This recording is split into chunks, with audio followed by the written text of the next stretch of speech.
Khattab रज़ियल्लाहु तआला अन्हु बहुत ही क्रूशल टाइम पर मुसलमानों के दूसरे खलीफा बने, क्योंकि एट द सेम टाइम मुसलमान उस वक्त दुनिया के सबसे बड़े सुपर पावर्स रोमन और पर्शियन एम्पायर से लड़ रहे थे। इन तीनों एम्पायर्स में फर्क यह था कि रोमन एम्पायर पिछले 1000 साल से दुनिया की सबसे बड़ी सुपर पावर थी और पर्शियन एम्पायर भी पिछले 800 साल से दुनिया की दूसरी बड़ी सुपर पावर थी। और इन दोनों से एक ही टाइम पर लड़ कौन रहा था? मदीना की रियासत, जो इस सब से सिर्फ कुछ ही सालों पहले बनी थी। लेकिन इन सब चीजों से डरने के बजाय हजरत उमर और बाकी सहाबा ने पहले खलीफा हजरत अबू बकर को रसूलुल्लाह सल्लल्लाहु अलैहि वसल्लम के पास दफना दिया, जिसके बाद पहली बार हजरत उमर मुसलमानों के खलीफा बने। नाउ जब मोहम्मद सल्लल्लाहु अलैहि वसल्लम जिंदा थे तो लोग उन्हें रसूलुल्लाह के टाइटल से पुकारते थे, लेकिन उनकी वफात के बाद लोग कंफ्यूज हो गए कि अब अबू बकर रज़ियल्लाहु तआला अन्हु के लिए कौन सा टाइटल यूज किया जाए। तो हजरत अबू बकर रज़ियल्लाहु तआला अन्हु ने अपने लिए बादशाह, सीजर और किसरा जैसे टाइटल्स छोड़कर खलीफा का नाम चूज किया। और अब हजरत अबू बकर के बाद हजरत उमर ने अपने लिए अमीरुल मोमिनीन का टाइटल चूज किया। जब हजरत उमर रज़ियल्लाहु तआला अन्हु खलीफा बने तो मुसलमानों की एक फौज खालिद बिन वलीद की लीडरशिप में रोमन एम्पायर में लड़ रही थी और एक दूसरी छोटी फौज पर्शियन एम्पायर में थी। लेकिन हजरत उमर को रोमन एम्पायर की फौज से ज्यादा पर्शियन एम्पायर की फौज की फिक्र थी, क्योंकि वहां खालिद बिन वलीद जैसा जनरल मौजूद नहीं था। खलीफा बनने के बाद जब उन्होंने देखा कि पूरे अरब से लोग उनके हाथ पर बैत करने के लिए मदीना आ रहे हैं, तो उन्होंने इस टाइम को यूज करके पर्शियन एम्पायर में मुसलमानों की मदद के लिए एक नई फौज जमा करना शुरू कर दी।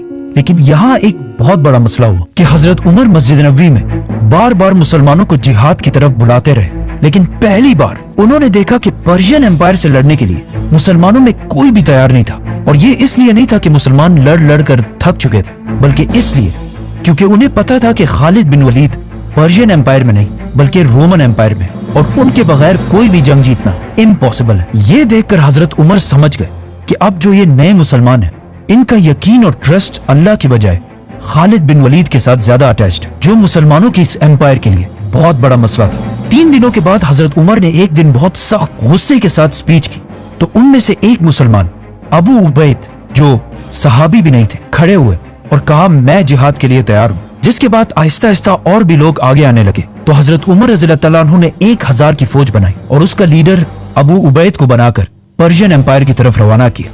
लेकिन ये एक बहुत बड़ा रिस्क था, क्योंकि अगर ये फौज पर्शियन एम्पायर से हार जाती तो उसके बाद खालिद बिन वलीद के बगैर मुसलमान कभी जंग नहीं लड़ते। और ऐसा ही हुआ, ये फौज पर्शियन एम्पायर में बहुत ही बुरी तरह हार गई।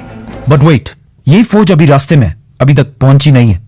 जब ये फौज पर्शियन एम्पायर की तरफ आहिस्ता आहिस्ता जा रही थी तो उधर रोमन एम्पायर में मुसलमानों ने खालिद बिन वलीद की लीडरशिप में उस जमाने के शाम, सीरिया की सबसे इंपॉर्टेंट सिटी दमिश्क, दमास्कस को हर तरफ से घेर चुके थे। और इस फौज को काफी अरसे तक पता ही नहीं था कि अबू बकर रज़ियल्लाहु तआला अन्हु वफात पा चुके हैं और उनके बाद मुसलमानों का नया खलीफा हजरत उमर बने हैं। तो खालिद बिन वलीद की लीडरशिप में ये फौज कई दिन तक कोशिश करती रही कि किसी तरह इस किले के अंदर घुस सके, लेकिन दमास्कस कोई आम सिटी नहीं थी। इसे उस जमाने में पैराडाइज ऑफ सीरिया कहा जाता था, मतलब सीरिया की जन्नत। और अब तक अरब अपना सबसे बड़ा इंपोर्ट इसी सिटी से किया करता था, मतलब दमिश्क इस इलाके में सबसे पावरफुल सिटी थी। और उस जमाने में ये अरबों के लिए ऐसी सिटी थी जिस तरह आज लोगों के लिए न्यूयॉर्क हो। तो मुसलमानों ने उस वक्त की सबसे पावरफुल सिटी दमिश्क को हर तरफ से घेर लिया था। और खालिद बिन वलीद ने इस सिटी के हर मेन गेट पर अपने सबसे बेस्ट जनरल्स को खड़ा किया था, जिनमें से एक जनरल का नाम अबू उबैदा इब्न जर्राह था। आखिर बहुत कोशिश करने के बाद भी दमिश्क फतह नहीं हो सका, लेकिन फिर एक दिन अचानक दमिश्क से एक आदमी खालिद बिन वलीद के पास आया और उसे बताया कि कुछ ही दिन पहले दमिश्क के लीडर के घर बेटा पैदा हुआ है, जिसे सेलिब्रेट करने के लिए उन्होंने एक बहुत बड़ी पार्टी रखी, जिसमें रोमन एम्पायर की फौज को भी बुलाया। और इस पार्टी में ये सब इतनी शराब पियेंगे कि कोई भी अपने होशो हवास में नहीं रहेगा। तो खालिद बिन वलीद ने उसी रात मुसलमानों के एक ग्रुप को इस गेट के सामने खड़ा कर दिया और फिर खुद सिर्फ कुछ और मुसलमानों के साथ बिल्कुल खामोशी से दमिश्क की दीवार पर चढ़कर अंदर घुस गए और मुसलमानों के लिए अंदर से गेट खोल दी। और इस तरह मुसलमानों की फौज का एक समंदर किले के अंदर घुस गया और बहुत तेजी से मुसलमान ईस्टर्न साइड से इस किले को फतह करने लगे।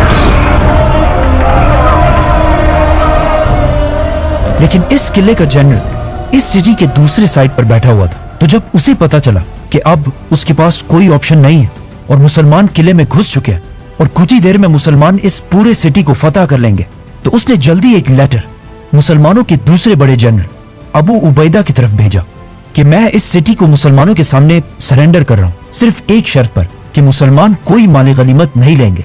अब अबू उबैदा इब्न जराह को इस बात का पता नहीं था कि खालिद बिन वलीद और उसके सोल्जर्स दमिश्क को फतह करने वाले हैं, तो उन्होंने उस रोमन जनरल के सरेंडर को कबूल कर लिया। अब थोड़ी ही देर बाद जब खालिद बिन वलीद को अबू उबैदा रज़ियल्लाहु अन्हु की डिसीजन का पता चला, तो अगर वो चाहते तो अबू उबैदा के इस एग्रीमेंट को फाड़कर दमिश्क को तलवार के जोर पर भी फतह कर सकते थे और यहाँ से सारा माल गनीमत उठा सकते थे।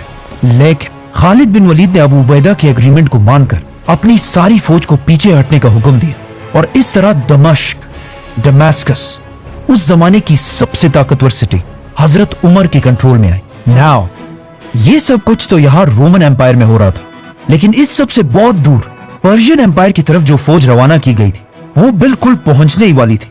और पहुंचने के साथ ही अबू उबैद ने देखा कि पर्शियन एम्पायर सामने से बहुत बड़ी फौज तैयार कर चुकी है। जब अबू उबैद मुसलमानों की फौज लेकर पर्शियन एम्पायर पहुंचे, अबू उबैद नॉट अबू उबैदा, ये दो डिफरेंट शख्सियात हैं। अबू उबैद और उनकी फौज ने पर्शियन एम्पायर पहुंचकर देखा कि पर्शियन बादशाह ने खालिद बिन वलीद की एब्सेंस में मुसलमानों के खिलाफ 3 बहुत बड़ी फौजें तैयार की है जो बहुत तेजी से मुसलमानों की तरफ बढ़ रही हैं। आखिर मुसलमानों और पर्शियन फौज इस ब्रिज के सामने एक दूसरे के आमने सामने हुई, तो पर्शियन जनरल ने मुसलमानों को ये ऑफर दी कि या आप ब्रिज क्रॉस करके इस तरफ आए और या हमें उस तरफ आने दें। अब यहाँ अबू उबैद से एक बहुत बड़ी गलती हुई, उन्होंने अपने मुसलमान जनरल्स की बात नहीं मानी और खुद मुसलमानों की फौज को ब्रिज क्रॉस करने का हुक्म दिया।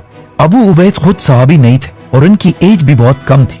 जब हजरत उमर रज़ियल्लाहु अन्हु ने इन्हें मुसलमानों की फौज का जनरल बनाया, तो सहाबा ने कहा कि आप इसे नहीं बल्कि किसी सहाबी को जनरल बनाए। लेकिन अबू उबैद वो वाहिद इंसान थे जो सबसे पहले जिहाद के लिए खड़े हुए थे, इसीलिए हजरत उमर ने इन्हें एक ऐसी फौज का कमांडर बनाया जिसमें इनके अंडर बहुत सारे सहाबा कराम भी थे। आखिर मुसलमानों की फौज जो ऑलमोस्ट 9000 थी, उन्होंने ब्रिज क्रॉस कर ली और जंग शुरू हुई।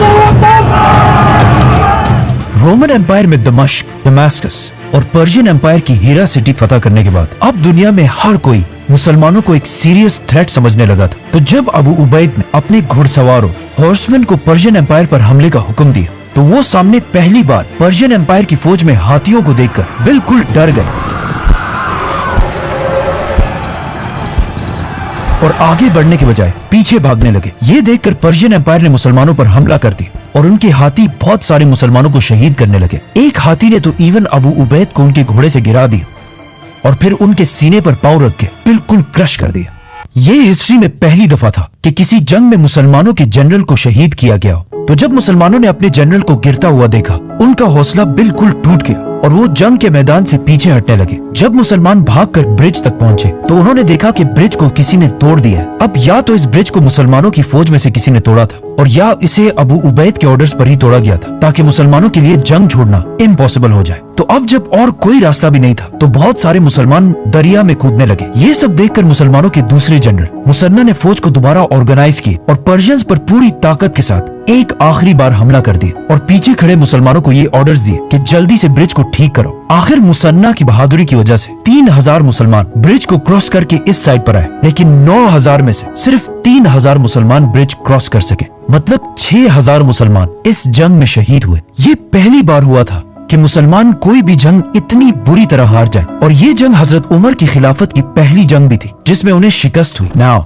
एक बार फिर मुसलमानों ने देखा कि एक तरफ खालिद बिन वलीद की लीडरशिप में उन्होंने दमिश्क जैसे अजीम सिटी को फतह कर लिया और दूसरी तरफ मुसलमान पर्शियन एम्पायर में एक आम सी जंग हार गए। जिसके बाद ये बातें पूरी एम्पायर में फैलने लगी कि इससे पहले जब खालिद बिन वलीद पर्शियन एम्पायर में थे, तो वहाँ मुसलमान हर जंग जीत रहे थे और रोमन एम्पायर में मुसलमान हार रहे थे। फिर जब खालिद बिन वलीद पर्शियन एम्पायर से रोमन एम्पायर की तरफ गए, तो रोमन एम्पायर में मुसलमान जंग जीतने लगे और पर्शियन एम्पायर में हार गए। इन सारे हालात से यंग मुसलमानों का ये माइंडसेट बनने लगा कि जंग में फतह सिर्फ सैफुल्लाह खालिद बिन वलीद की लीडरशिप में ही मिल सकती और उनके बगैर चाहे जो भी हो जंग नहीं जीत सकते। तो जब खालिद बिन वलीद मुसलमानों की फौज के जनरल होते थे, तो उनकी फौज भी फुल मोराल के साथ लड़ती थी लेकिन जब खालिद बिन वलीद नहीं होते थे तो मुसलमान उस पैशन के साथ जंग नहीं लड़ते थे। इन सारी बातों का मदीना में बैठे मुसलमानों के खलीफा हजरत उमर रज़ियल्लाहु तआला अन्हु को बहुत अच्छी तरह पता था। तो इन सारे हालात को कंट्रोल करने उन्होंने एक बहुत ही सख्त डिसीजन ली कि अब टाइम आ गया है कि मुसलमानों के इस फौज के अजीम जनरल खालिद बिन वलीद को उनकी पोजीशन से हटा दिया जाए और उनकी जगह एक नया आर्मी चीफ लगाया जाए।